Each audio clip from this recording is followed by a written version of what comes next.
Hey, what's up, what's up, what's up? It's AC. I'm back with another freaking video. What's up, what's up, what's up? I'm so glad to be back for day 10.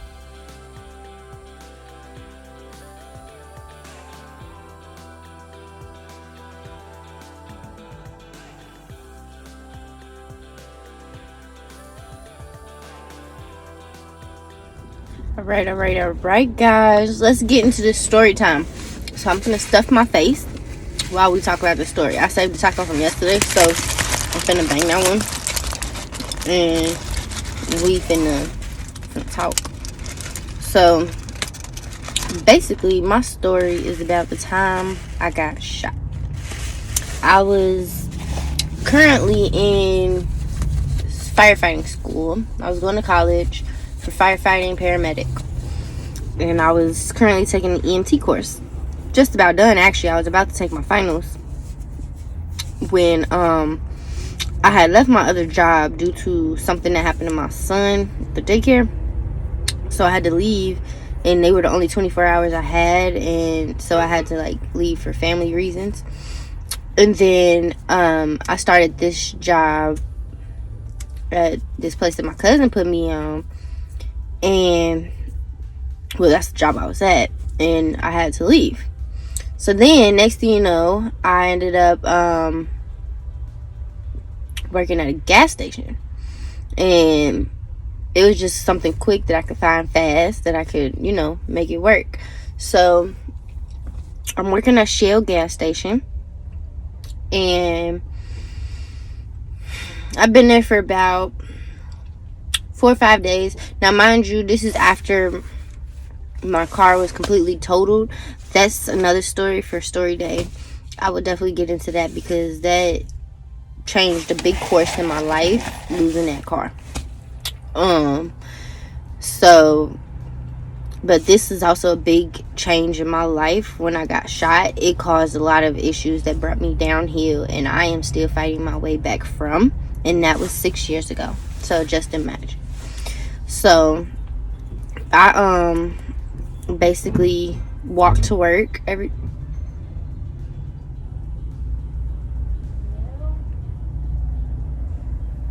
I'm sorry, hold on. This lady just hit my car. Now I'm gonna have to get out and go check the car. She better hope she one of my patients, because she gonna get to hear it. But anyway, so I was working night to morning shift. So I got off at 6 a.m. and I started at 10 p.m. So I would walk over there. It was by college campus, so you would think it was safe, right? This is in Tennessee, Nashville, Tennessee. So I was at a gas station that was near Fisk University. I didn't expect to get harmed there. I walked there just fine. It's near university. You would think it's safe. So I'm at work, and I'm getting ready to clock the doors, and this is my 4th day of work. So they're leaving me by myself today. My manager was just getting ready to leave. She's gonna leave me for the last 2 hours to see how I did, and she was in the back getting her stuff together when all you heard was pow, pow, pow, pow, pow, pow, and glass shattering. Look up. There's 4 guys in the gas station.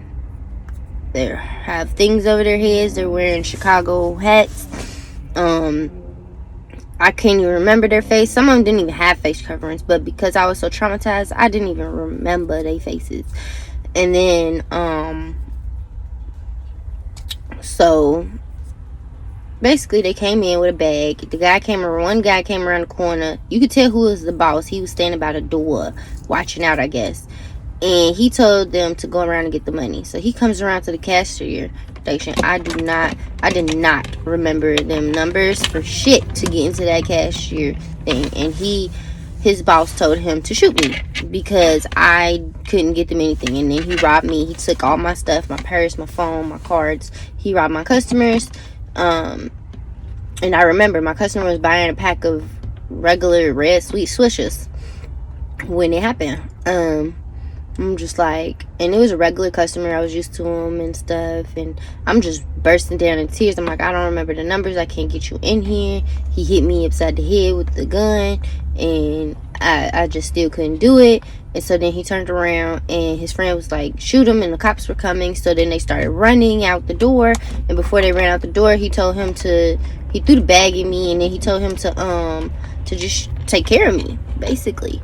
And to hear those words was so absolutely scary. And I was ducked down up underneath there. Glass was just falling from the sky. And I'm just like traumatized. And he's behind me. And as he leaves, the gun jammed. He went to shoot me in the back of the head, and the gun jammed.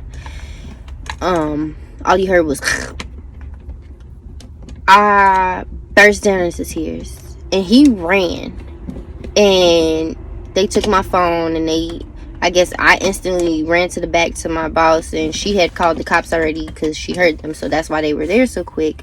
And they had they started pinging my phone shortly after, and they weren't too far.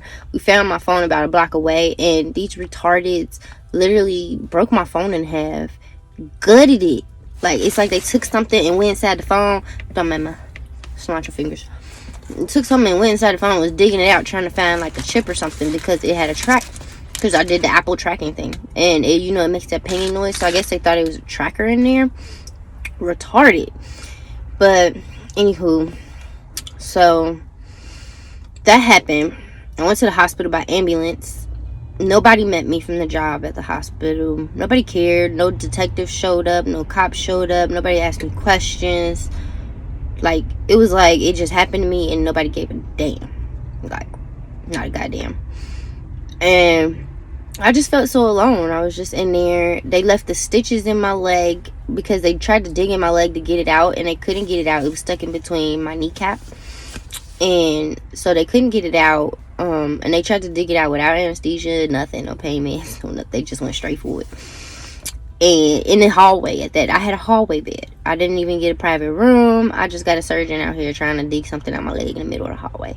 Like, and then they did an x-ray. They was like, it's too deep, and they was like, it'll come out on its own. So they sewed me up, and then they sent me home. And of course nothing happened. By the next day, my leg was so stiff I couldn't move, I couldn't walk right. And so they ended up I called them. I went in 3 days later back to the ER because I couldn't move my leg. Like, it would go no direction. I couldn't straighten it, I couldn't bend it. It was just stuck in that one position where the bullet was like lodged, and it had my knee stuck. I couldn't do nothing. And so next thing you know, about 3 weeks later, they finally scheduled my appointment to remove my stitches. 3 weeks later. By then, my skin had grew over the stitches, so they had to literally cut the stitches back out and glue me up because they had to cut the stitches out. Whole time, thing was still in there. So then I gotta get another surgery where they actually removed it, and they got it out and then stitched me up again. This time they actually took them out in time. No, they gave me the dissolvable kinds, and they came out. But I was on crutches. I lost every job I had. I was living off food stamps. I had to send my son back to Chicago because I had no help. Like, I couldn't buy food and nothing for him because I couldn't even walk and take care of him. He was little. He was like 1, and I couldn't do anything for him. It was just hard, and I just felt so lost at that time in my life, and like, I just couldn't come back from it. It was traumatizing, y'all. Like, all it took was one person to be greedy and needs to steal from a store, and you literally just ruined a whole single mom's life who was just working so hard to become someone to save somebody's life, you know. And you just never know whose life you're messing with and how bad it's gonna affect them later. I bet those guys don't give a damn how my life is now based on what they did to me, you know. I could have been so much higher in my life, but because of that, I had to take a lot of falls, and it's okay. So yeah, that's my story time. I don't really want to get too much further into it because I will start crying, because it was very traumatizing for me. So Don't forget to like, subscribe, and down at the bottom, give me some comments, guys. Let me know what stories y'all want to hear next. I would love to be there for you guys and to provide more story times. Actually, these are my favorites, so give me some ideas. I'll do some more Q&A soon. Just hop on, okay? So give your girl some love. Don't forget to subscribe. Shout me out to your friends and family. Say, hey, subscribe to her page. Any of you big YouTubers who are watching this, please do me a huge favor and just go ahead and give me a small shout out. Just say on your page while you're talking on your video, hey, and go check out AKASO Pisces or something. I would highly appreciate it, and I will shout you right the hell back out, like, because that's helping each other, you know. So let's do this. Let's be awesome. Let's all be awesome together. See y'all later, and peace out.